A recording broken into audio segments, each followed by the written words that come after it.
saja.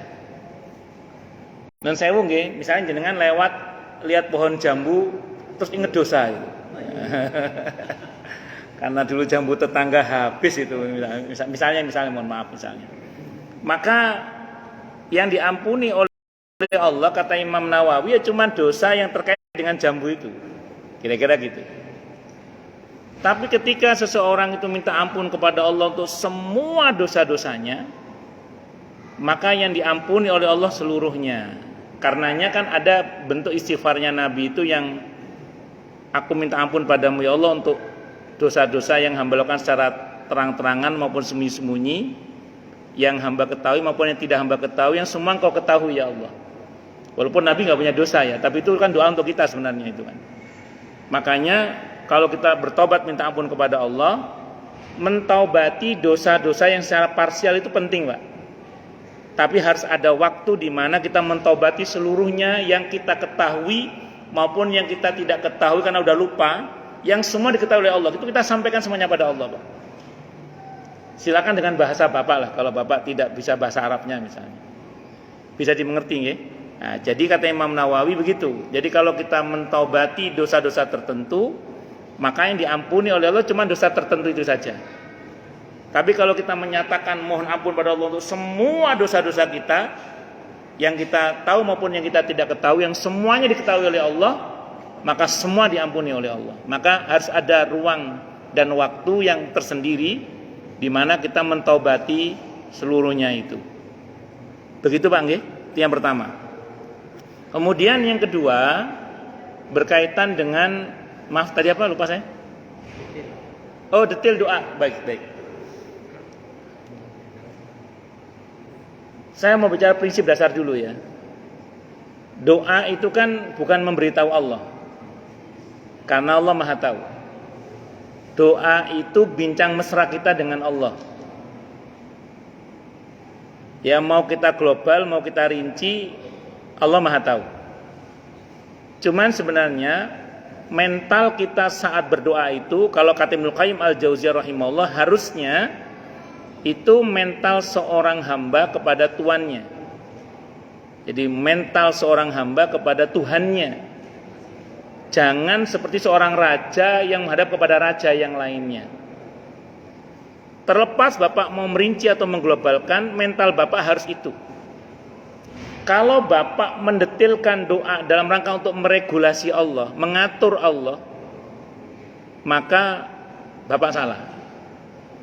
Tapi kalau Bapak mendetilkan doa itu dalam rangka untuk kemesraan Bapak dalam berbincang kepada Allah agar lebih lama berdoanya, dan dalam rangka untuk menenteramkan hati Bapak, bukan karena untuk mendikte Allah, maka silahkan.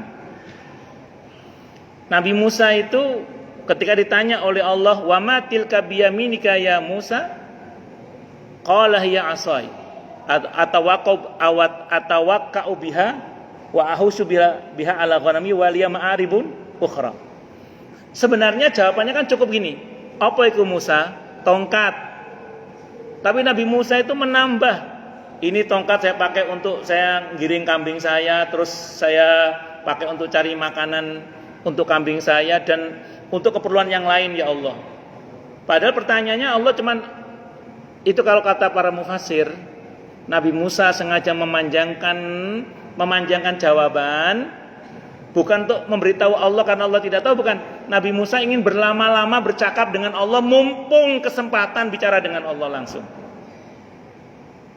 Bisa dipahami nggih? Jadi Bapak ketika mendetilkan harapan kepada Allah, itu jangan karena Bapak ingin mendikte Allah, apalagi ngatur-ngatur Allah, tapi semata-mata saya ingin berlama-lama dalam berbicara kepada Allah untuk menenteramkan hati saya. Seperti Nabi Ibrahim ketika bilang sama Allah, saya ingin tahu ya Allah kaifatuhil mauta, bagaimana jenengan menghidupkan yang mati. Kata Allah, afalam tu'min, apa kamu nggak percaya? Tentu Allah Maha tahu ya. Allah bertanya itu hanya bahasa administrasi. Kata Nabi Ibrahim, bala lihat ma'inna qalbi. Enggak, saya percaya Allah, saya percaya, cuman supaya hati saya tentram. Jadi itu semata-mata untuk menenteramkan hati. Bisa dimengerti nggih? Nah, sekarang kalau kita ngomong detailnya, nah ini ngomong detailnya. Nanti Bapak coba cermati. Bapak cermati di Al-Qur'an dan di sunnah Nabi kita Muhammad sallallahu alaihi wasallam. Hampir semua doa dalam Quran dan sunnah itu menunjukkan adanya rincian. Seperti Rabbana atina fid dunya hasanah wa fil akhirati hasanah. Setelah doa ini mengkoreksi doa sebelumnya yang Rabbana atina fid dunya tok. Kalau bahasa kita seolah-olah Allah bilang mbok ya Rabbana atina fid dunya hasanah wa fil akhirati hasanah. Ojo omong fid dunya tok, atau fid dunya hasanah wa fil akhirati hasanah. Terus doa yang lain dari Nabi ketika setiap subuh, hadis riwayat Ibnu Sunni. Doa Nabi apa? Allahumma inni as'aluka ilman nafi'a wa rizqan thayyiba wa amalan mutaqabbala. Jadi ada rincian itu, Pak. Saya belum pernah baca doa Nabi yang begini. Ya Allah, hamba mohon yang terbaik, terus selesai. Saya belum pernah. Kalau ada tunjukkan ke saya belum pernah tahu. Bukan tidak ada, saya belum tahu saya. Terus Nabi berdoa sama Allah, hamba mohon yang terbaik darimu ya Allah, terus selesai. Semua doa Nabi mencerminkan harapan. Nanti cek deh, kalau ada tunjukkan ke saya. Kalaupun ada Nabi minta kebaikan, pasti setelahnya ada kebaikan-kebaikan yang lain yang ditunjukkan, menunjukkan pengharapan, Pak. Ingin berlama-lama bicara dengan Allah. Saya mau cerita sedikit ini kisah nyata. Saya saat itu ngisi kajian di Grand Prima Bintara. Ada jamaah mendekati saya. Dia bilang, Ustadz, saya sempat khawatir tentang anak saya. Karena keadaan zaman yang seperti ini, Ustadz, saya takut anak saya itu bla bla bla bla. Karena saya khawatir tentang anak saya berdoa sama Allah, Ustadz. Ya Allah, hamba mohon yang terbaik untuk anak hamba. Setelah saya berdoa begitu, Ustadz, anak saya mati, Ustadz, meninggal dunia. Ini kisah nyata betul. Anak saya meninggal, Ustadz. Kenapa begitu ya, Ustadz ya? Saya bilang, ibu minta apa tadi? Saya mohon yang terbaik untuk anak saya. Terus anak saya meninggal. Ya sudah. Itu iya, karena anaknya belum balik saat itu, masih kelas 6 SD kalau nggak salah itu. Ya sudah, itu jawaban dari Allah. Kalau ibu minta yang terbaik, suka-suka Allah memutuskan seperti itu. Maaf ya, kalau Anda baca di kisah tentang Nabi Khidir dan Nabi Musa alaihi wassalam, anak kecil yang dibunuh oleh Nabi Khidir itu di antara alasan dalam Al-Quran apa coba? Ikilah digenengno sampai gede. Tapi ini nggak boleh pakai dalil untuk Anda, ini khusus Nabi ini. Itu nanti akan bisa membuat orang tuanya jadi kafir. Makanya sepatenya, tapi jangan ditiru, ini khusus ini. Tapi ini akhirnya Allah bilang, ya karena doanya begitu. Allah putuskan yang terbaik untuk anak, ternyata meninggal. Tapi kan Ustaz, tapi apa Bu? Tapi apa? Saya kan maksud saya itu pengen anak saya jadi anak yang solihah, yang saya bilang kenapa nggak disampaikan? Saya bilang gitu. Kenapa nggak disampaikan kepada Allah itu? Wong ibu punya harapan, kok minta yang terbaik? Tok, titik, tidak ada tambahan. Tanggung resikonya. Saya bilang gitu. Makanya kalau minta sama Allah, sampaikan harapan kita apa? Sampaikan harapan kita apa? Gitu. Bukan mendikte Allah, ngemis. Supaya hati kita lebih tentram dan lebih lama berbicara dengan Allah. Karena doa itu bincang mesra kita dengan Allah. Begitu. Ngoten Pak nggih? Allah alam bisawab. Monggo yang lain silakan kalau ada. Ya monggo Pak.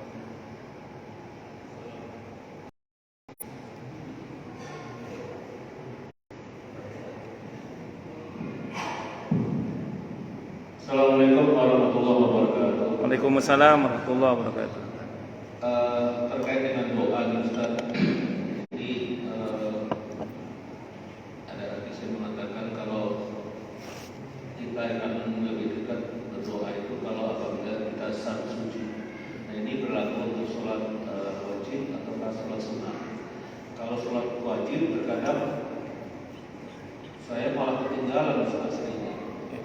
Nah itu memang sudah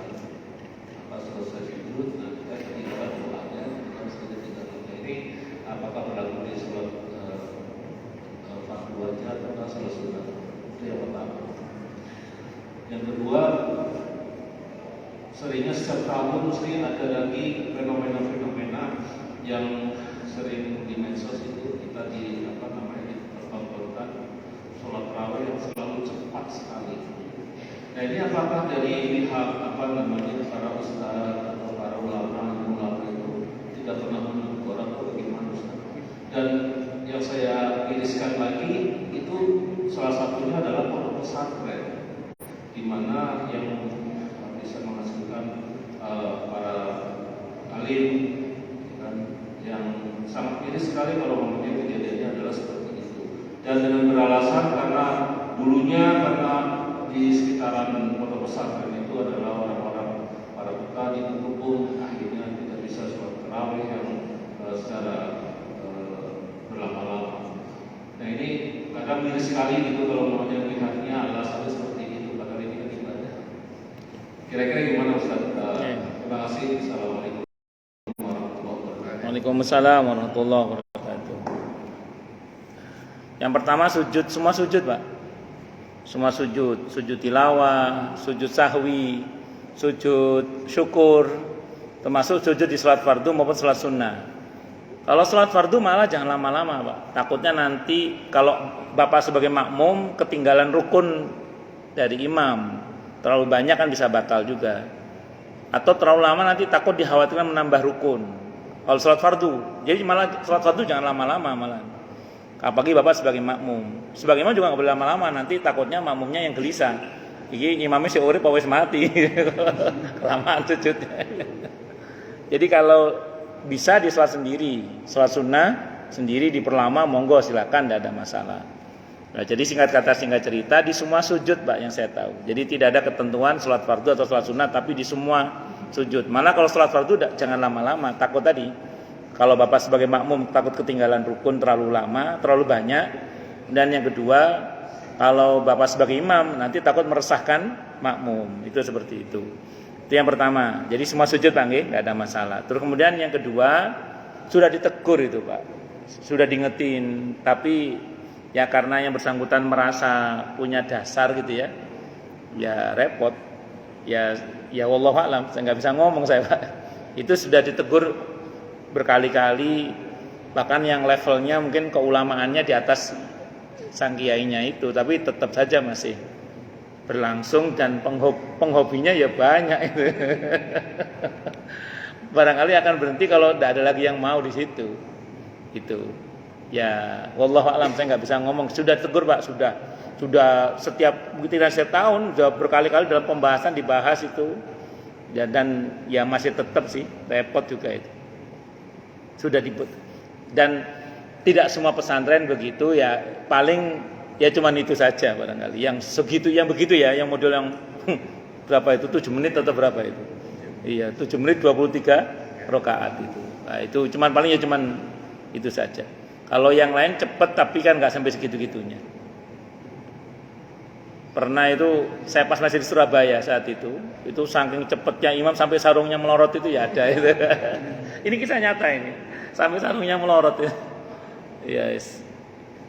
Ya tidak sesuai dengan asas kekhusyuan di dalam sholat, walaupun dia punya argumentasi hukum ya, tapi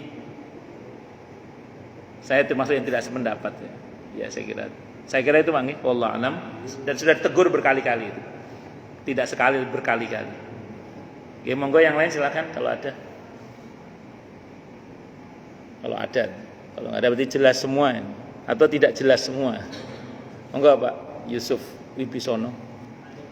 Pak Dokter.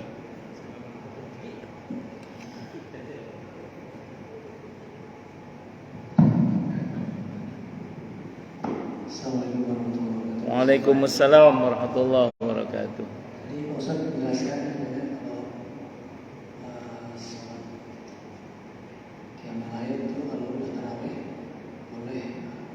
Nah itu kalau tadi ada orang yang bekerja capek gitu kan, sambil tahajud gitu ya. Apakah di setiap tahajud itu harus sholat witir? Misalnya dia tahajud sudah dapat 2 rakaat terus Allah terus apa harus witir gitu? Oke, bagus. Kalau harus memilih, mending witir, nggak usah tahajud. Kenapa? Karena witir itu muakkadah. Sementara salat tahajud itu kalau di luar bulan Ramadan itu salat sunnah mutlak. Tapi kalau di dalam bulan Ramadan naik derajatnya menjadi muakkadah karena ada 4 salat sunnah yang dianjurkan berjamaah ya. Idul Fitri, Idul Adha, Qiyam Ramadan, Istisqa, sama salat gerhana. Itu kata Imam Nawawi 4 salat sunnah ini sebaiknya berjamaah. Nah, sehingga status hukumnya itu menjadi muakkadah kalau masuk bulan Ramadan. Nah, namun witir tetap nomor 1 itu. Kalau di ranking di salat malam itu witir tetap nomor 1. Karena witir itu saking muakkadahnya hampir wajib itu hukumnya. Ada 2 salat sunnah yang Nabi tidak pernah meninggalkan, witir sama qobliyah subuh. Yang lain Nabi pernah meninggalkan ketika safar misalnya. Itu ketika safar Nabi ngambil rukhsah, Nabi enggak qobliyah ba'diyah itu, kecuali subuh dan untuk salat malam terutama witir. Itu Nabi enggak pernah tinggal. Sampai Nabi berwasiat kepada Mu'ad bin Jabal radhiyallahu anhu. Mu'ad bin Jabal ini pekerja serabutan, pekerja keras, pekerja kasar lah kalau bahasa kita. Sama Anas ibn Malik radhiyallahu anhu. Beliau mengatakan, kekasihku Rasulullah Muhammad SAW berwasiat kepadaku agar aku tidak meninggalkan sholat witir walaupun cuma 1 rakaat sebelum tidur. Tapi ingat tadi 1 rakaat itu kalau pakai ba'diyah isya. Kalau nggak pakai ba'diyah isya, misalnya Anda sedang safar, Anda tadi menjamak sholat sehingga kemudian kan tidak ada ba'diyah, maka jangan 1, 3. Kata Ibnu Rus rahimahullah dalam Bidayatul Mujtahid, kata beliau ijma' ulama, tidak boleh sholat malam 1 rakaat atau nggak boleh. Harus paling enggak kalau witir 3. Kalau qiyamul lail pada umumnya 2 paling tidak. Jadi justru Pak Dokter kalau dia milih tahajud atau witir, mending pilih witirnya saja. Karena witir itu bisa punya nilai tahajud kalau dia kerjakan setelah tidur. Sementara tahajud belum tentu punya nilai witir kalau jumlahnya genap. Nah itu seperti itu. Jadi kalau harus pilih, mending witirnya saja. Kalau harus pilih. Nah, jadi jangan tahajudnya tapi witirnya. Karena witir itu bisa bernilai tahajud, tapi tahajud belum tentu bernilai witir. Itu seperti itu. Gitu.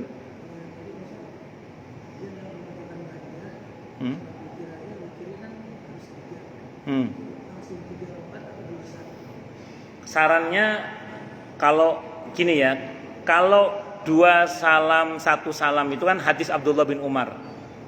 Kalau yang langsung 3 itu hadis Siti Aisyah radhiyallahu anha. Kalau 2 salam 1 salam itu ada pembahasan di kalangan para ulama, karena begitu 2 salam putus itu kan itu salat dianggap salat tersendiri. Terus 1 lagi itu dianggap itu baru witirnya.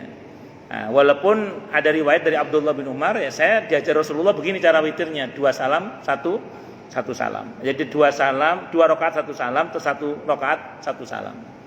Namun kalau saya lebih condong kepada yang langsung 3 saja, kan langsung 3 ini tidak ada perdebatan. Nah, jadi kalau 2 salam 1 salam, 2 rakaat salam, 1 rakaat salam itu ada perdebatan tentang itu. Walaupun sahih riwayatnya dari Abdullah bin Umar, itu tidak ada masalah. Cuman faktanya ulama ada perdebatan gitu. Tapi kalau kita 3 salam langsung, sependek yang saya baca tidak ada perdebatan. Ya, ulama sepakat sah, tidak ada masalah. Sama dengan kalau Anda sholat yang 4-4-3 itu kan ulama berdebat ya, kalau langsung 4 itu. Berdebat keras itu ulama itu. Ada, pokoknya perdebatannya tajam juga perdebatannya tentang boleh apa tidaknya itu.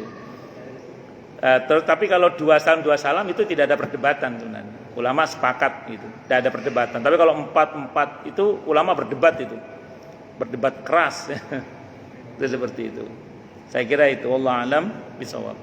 Tapi jangan berantem gara-gara itu ya. Enggak usah berantem gara-gara itu. Itu saya kira itu.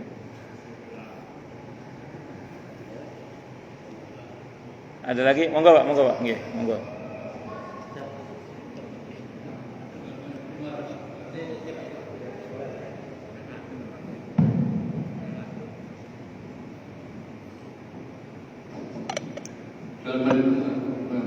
Waalaikumsalam warahmatullahi wabarakatuh. Saya pernah dengar seseorang itu apabila bertobat, ada yang berpendapat cukup istighfar saja, dan ada yang berpendapat Pak harus sholat taubat? Jawabannya yang mana Pak Ustaz? Mohon penjelasannya. Terima kasih. Assalamualaikum warahmatullahi wabarakatuh. Waalaikumsalam warahmatullahi wabarakatuh. Taubat itu segera, fauron, seketika. Jadi kalau harus sholat taubat dulu berarti nggak seketika. Misalnya jenengan sedang dalam perjalanan, ingat dosa, seketika, jangan nunggu besok atau jangan nunggu sholat taubat dulu. Ya kalau sampai masjid atau sampai rumah, kalau enggak gimana? Mohon maaf nih, nun sewu di WC.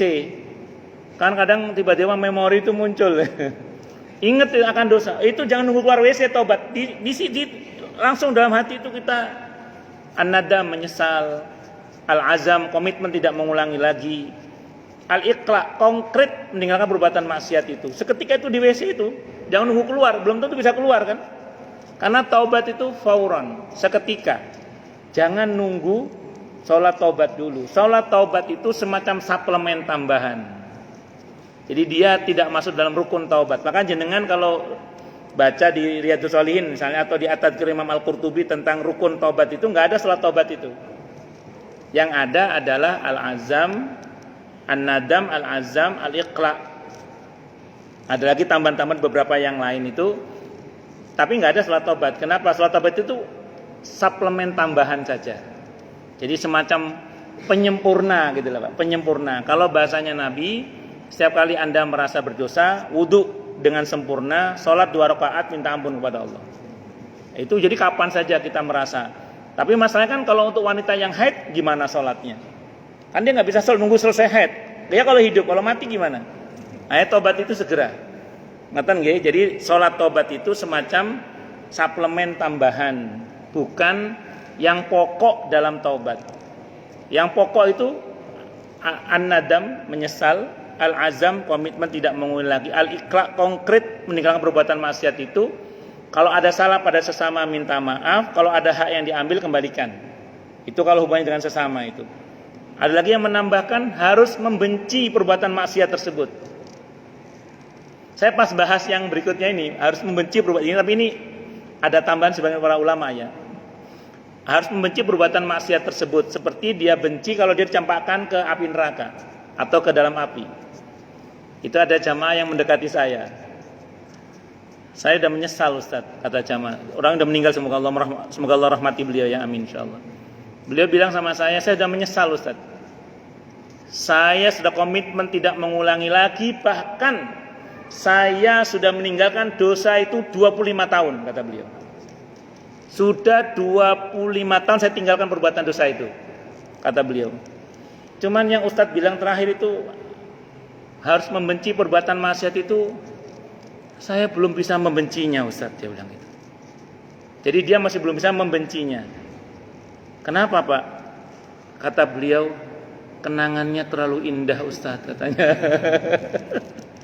Jadi dia tidak bisa membenci perbuatan itu, kenapa? Karena kenangannya terlalu indah.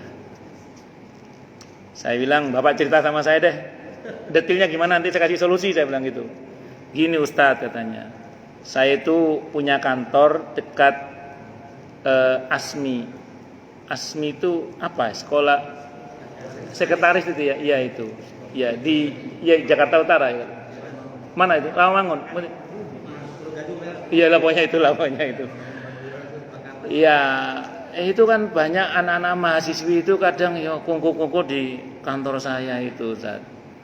Salah satunya itu kecantol sama saya Ustaz. Saya ajak poligami tidak mau Ustaz. Saya tak poligami tidak gelem, akhirnya gendaan, pacaran sampailah terjadi nun sewu nggih naudzubillah misyaridzalik ya, perbuatan yang hina itu, dia bilang gitu. Saya sudah tobat Ustaz, saya sudah minta ampun sama, bahkan saya sudah meninggalkan perbuatan itu 25 tahun. Nah, terus jadi kenangannya terlalu indah Ustaz katanya. Kenangannya apa terlalu indah kata dia. Saya bilang gini, Pak, gini saya bilang gitu. Perbuatan nistanya itu harus Bapak benci, saya bilang. Perbuatan nistanya harus Bapak benci, saya bilang. Tapi orangnya biarkan jadi kenangan terindah dalam kehidupan Bapak, saya bilang. orangnya, tapi perbuatan nistanya harus dibenci. Kenapa? Kan itu melanggar syariat. Kalau soal orang kan, kalau bahasanya Nabi di Riyadhus Shalihin itu cintailah karena Allah, bencilah karena Allah. Sahabat bertanya, kalau mencintai karena Allah kami paham ya. Kalau membenci karena Allah itu gimana? Bencilah perbuatannya. Perbuatannya benci. Kalau soal orangnya ya biarin aja, itu kenangan terindah Bapak. Saya bilang gitu. Jadi itu nggih Pak nggih. Jadi salat taubat itu semacam suplemen tambahan, bukan yang pokok dalam taubat. Karena taubat itu harus seketika. Maka ada sebagian para ulama yang menjelaskan, kalau ada orang berbuat dosa tidak segera bertobat, padahal tobat itu hukumnya wajib segera, maka dia dosanya itu 2 kali. Dosa karena perbuatan dosa itu, dan yang kedua dosa karena tidak segera tobat. Jadi orang yang tidak segera tobat itu dosanya terus itu. Jadi dosa karena perbuatan dosa itu plus dosa karena tidak segera bertobat. Besok belum tobat, dosa lagi. Dosa karena tidak tobat itu. Jadi dosa karena tidak tobat itu dosa terus itu. Itu sebagian para ulama mengatakan demikian. Makanya harus segera tobat. Terus biasanya orang nanya gini, udah tobat Ustaz, tapi kan namanya manusia ada saatnya di mana kadang dosa yang sama itu terulang kadang. Nun sewu nggih, fakta di lapangan sebagian orang sudah tobat, sudah berhenti cukup lama, kadang nun sewu namanya manusia, dosa yang sama terulang. Orang nanya ke saya, itu kira-kira tobat saya dulu batal nggak Ustaz? Saya jawab, ini jawaban saya sependek yang saya pahami ya. Apa yang sudah Bapak sesali di masa lalu, Bapak udah konkret meninggalkan perbuatan maksiat tersebut, Bapak udah komitmen tidak mengulangi lagi. Kok satu saat Bapak kalah lagi oleh dominasi kepentingan nafsu dan syahwat, sehingga dosa itu terulang kembali, maka itu dosa yang baru, yang harus Bapak tobati lagi. Yang dulu insya Allah tidak batal, yang ini dosa baru yang harus ditobati lagi. Kalau ada orang yang mengatakan keledai tidak akan jatuh pada lubang yang sama 2 kali, oh itu keledai Pak. Keledai tidak akan jatuh pada lubang yang sama berapa? 2 kali, itu keledai Pak. Kalau manusia di lubang yang sama bisa berkali-kali Pak. Maaf ya, kita nggak usah ngomong lubang dalam pengertian yang majazi, lubang yang hakiki saja. Saya itu kan sering kuliah subuh. Itu kalau jalanan Harapan Indah lagi hujan, terus belum diaspal dengan baik itu kan ada lubang-lubang itu ya. Iya ada air itu. Kan susah nih. Itu udah tak titeni Pak. Lubang itu tak titeni Pak. Iki kene ono lubang-lubang. Itu saja kadang gejruk, kena maning. Itu Pak. Padahal tak titeni Pak, tak titeni lubang Harapan Indah itu tak titeni Ustaz. Tapi begitu ada hujan ketutup air ini kadang ya sik gajruk ngono pasian Pak. Aduh kena maning. Masih begitu kadang itu. Nah, itu manusia Pak. Nah, kalau keledai memang betul tidak akan jatuh pada lubang yang sama 2 kali. Kalau kata Syekh Dangdut Romairama cukup 1 kali kehilangan tongkat. Saya kira itu Bang nggih. Allahu a'lam bishawab. Monggo silakan. Makanya ada ulama yang punya rumus, jangan berhenti bertobat karena banyak maksiat, tapi teruslah bertobat sampai bosan maksiat. Jadi jangan pernah berhenti bertobat karena banyak maksiat, tapi teruslah bertobat sampai bosan maksiat. Ada lagi yang lain? Cukup dulu nggih. Kita tutup dengan hamdalah. Alhamdulillahirabbil alamin.